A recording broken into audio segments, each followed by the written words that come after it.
미칼과 그의 사제들 교회 128번째 설교를 시작하겠습니다. 오늘의 설교 제목은 오직 말씀으로만입니다. 요한복음 4장 43절로 54절까지의 말씀을 가지고 여러분과 은혜를 나누고자 합니다. 예수님께서 6월절 동안에 예루살렘에 계시면서 많은 표적들을 행하셨습니다. 그 중에 왕의 신하의 아들을 고친 사건이 나옵니다. 요한이 왕의 신하의 아들을 고친 사건을 두 번째 표적이라고 부르고 있습니다. 요한이 이렇게 두 번째 표적이라고 부르는 것은 복음을 유효적절하게 설명하기 위해서 그렇게 부르고 있는 것입니다. 주님께서 행하신 그 수많은 표적들 가운데에서 7개의 표적만을 나열해서 예수 그리스도와 십자가를 설명한 것입니다. 우리는 이 본문 속에서도 복음의 내용인 예수 그리스도를 읽어낼 수 있어야 하는 것입니다. 요한복음 4장 41절로 42절까지 보겠습니다. 예수의 말씀을 인하여 믿는 자가 더욱 많아 그 여자에게 말하되 이제 우리가 믿는 것은 네 말을 인함이 아니니 이는 우리가 친히 듣고 그가 참으로 세상의 구주신 줄 알미니라 하였더라. 아멘. 사마리아 사람들이 예수님의 말씀을 듣고 예수를 믿게 되는 사건인 것입니다. 그런데 그 사마리아 사람들의 믿음의 동기가 예수님의 말씀입니다.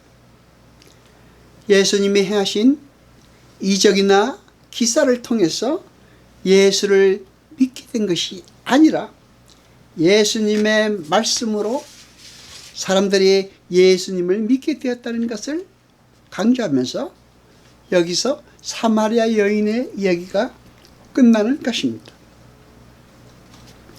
예수님을 믿는다고 하면서 예수님이 행하시는 어떤 기적을 보고 믿는 사람도 있습니다.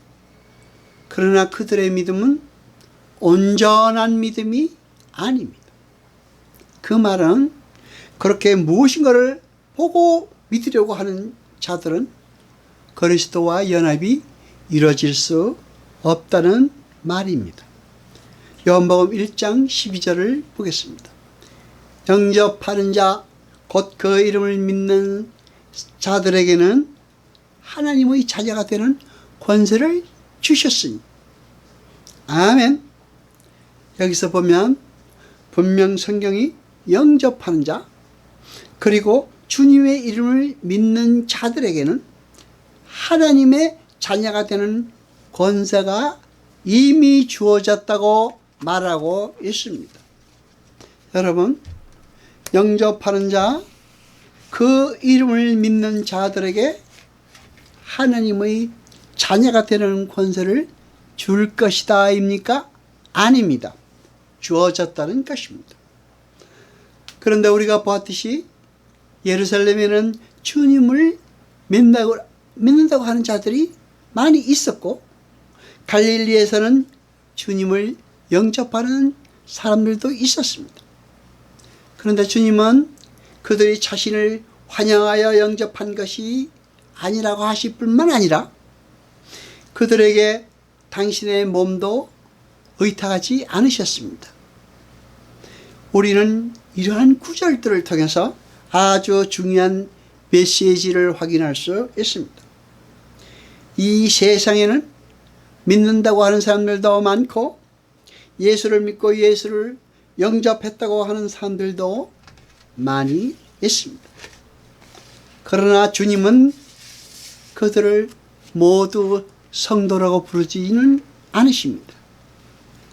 자신들은 주님을 믿는다고 하고 주님을 영접했다고 하고 금방이라도 자신들의 왕으로 삼을 것 같이 보이는 사람들일지라도 예수님께서 행하신 어떤 기적을 보고 자기들의 유익을 위해 예수님을 믿고 영접한 사람들은 가짜 믿음이요 가짜 영접이라는 것입니다. 성경은 분명 우리에게 믿음이 없이는 하나님을 기쁘게 하실 수 없고 믿음이 없으면 하나님 나라를 볼 수 없다고 말하고 있습니다. 성경이 말하는 믿음이란 보이지 않는 것을 보는 것입니다. 바라는 것들을 실상으로 받아들이는 것입니다. 따라서 믿음이라는 것은 보이는 것과는 전혀 상관이 없는 것을 말합니다. 믿음은 보이지 않는 것을 보이는 것처럼 선명하게 인정할 수 있는 것을 말하는 것입니다.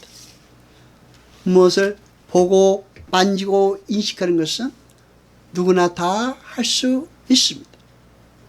그러나 보이지 않는 것을 보이는 것처럼 인식할 수 있는 사람들은 반드시 그러한 능력을 누군가에서 받아야 합니다. 하나님은 하나님의 선물인 믿음을 받은 사람과 그렇지 못하고 여전히 보여주면 믿겠노라 이렇게 말하는 세상 사람들과의 구별을 위해서 믿음을 보이라고 말씀하시는 것입니다. 누가 내 백성인지는 오직 믿음의 행사를 통해서만 구별하실 수 있다는 것입니다. 그러니까 하나님이 택하신 백성들은 보이는 것에는 그렇게 큰 관심이 없습니다. 믿음은 보고 믿는 것이 아니기 때문입니다. 그들은 이미 하나님의 선물을 받아서 보이지 않는 하나님과 하나님 나라에 대해 믿음을 갖고 있기 때문에 보이는 것들에 큰 흥미를 느끼지 않는 것입니다. 성도들의 삶 속에서도 기적이 있는 것은 그 기적이 그 성도가 하나님이 원하시는 장성한 분량으로 성숙되기 위해 그 기적이 필요했기 때문에 있는 것입니다. 여러분, 그리스도인의 삶에는 우연이란 없습니다. 모든 것이 하나님의 간섭하심 아래 일어나고 이루어지는 것입니다. 하나님의 기적은 절대 성도들의 욕망을 따라 일어나지 않습니다. 그리고 그렇게 욕망을 따라 나타난 기적은 절대로 성도의 신앙의 성숙에 도움이 되지 않는 것입니다. 하나님의 기적은 성도가 이 땅에서 잘 먹고 잘 사는 데에 나타나는 것이 아닙니다. 오히려 성도의 삶에 나타나야 하는 진짜 기적, 성도의 신앙 성숙에 필요한 진짜 기적은 세상 것들이 부족하고 없는 상태에서도 다른 이들처럼 절망하지 않고 그 상황 속에서도 기뻐하며 찬양하는 것이 기적인 것입니다. 다른 말로 세상 사람들이 원하는 기적은 일어나지 않았는데 그 속에서 기뻐하며 감사하는 삶, 그것이야말로 하나님께서 성도의 삶에 베푸시는 진짜 기적인 것입니다. 하나님의 구속 사역은 의미적으로 볼 때 인간의 타락으로 말미암아 무질서로 엉망이 되어버린 날들을 회복하시는 것이라고 볼 수 있습니다. 표적을 보고 주님을 영접한 갈릴리 사람들을 포함하여 기적을 바라고 찾아온 왕의 신하를 책망하시는 말씀인 동시에 죄인들의 구원은 오직 예수 그리스도의 십자가와 부활로만 가능하다는 복음의 선포인 것입니다. 성경에서 표적을 세미언이라고 하는 것은 여러분도 다 아십니다. 그 표적은 두 가지 의미로 씁니다. 첫 번째는 인간들이 자신들의 욕망을 따라 보고 싶어 하고 경험하고 싶어 하는 것이 나타나는 것을 기적과 이사라는 의미로 표현하기도 합니다. 그러나 그 표적이라는 말은 예수 그리스도의 십자가와 부활을 의미하는 긍정적인 의미로도 쓰이는 것입니다. 요한복음 6장 26절을 보겠습니다. 예수께서 대답하여 가라사대 내가 진실로 진실로 너희에게 이르노니 너희가 나를 찾는 것은 표적을 본 까닭이 아니요 떡을 먹고 배부른 까닭이로다. 그렇게 예수 그리스도께서 행하신 모든 표적들은 전부 예수님이 그리스도이시며 주이신 것을 설명하여 하느님의 백성들로 하여금 그 사실을 믿게 하기 위한 것들입니다.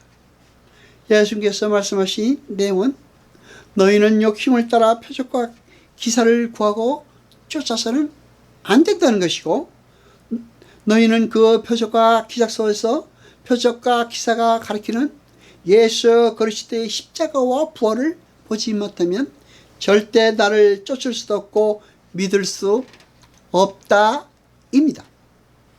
성도는 그러한 믿음을 가진 사람들이야 하는 것입니다. 이 눈에는 아무 증거도 보이지 않고 이 귀에는 아무 소리 들리지 않아도 믿음을 가지고 끝까지 걷는 것입니다.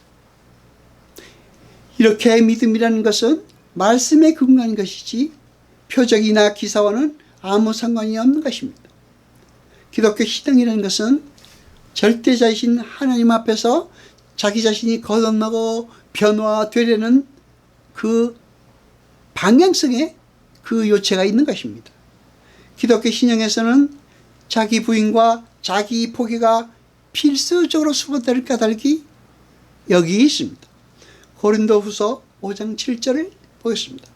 이는 우리가 믿음으로 행하고 보는 것으로 하지 아니함이로다. 아멘. 로마서 10장 17절을 봅니다. 그러므로 믿음은 들음에서 나며 들음은 그리스도의 말씀으로 말미암았느니라. 아멘. 고린도후서 13장 5절을 봅니다. 너희가 믿음이 있는가? 너희 자신을 시험하고 너희 자신을 확증하라. 예수 그리스도께서 너희 안에 계신 줄을 너희가 스스로 알지 못하느냐? 그렇지 않으면 너희가 버리운 자니라. 아멘. 기도하시겠습니다. 여호와 아버지 하나님 거룩하시니여 세세토록 영광과 찬송 받으소서. 말씀을 들을 때 깨닫게 하시고 우리로 진리를 알게 하소서.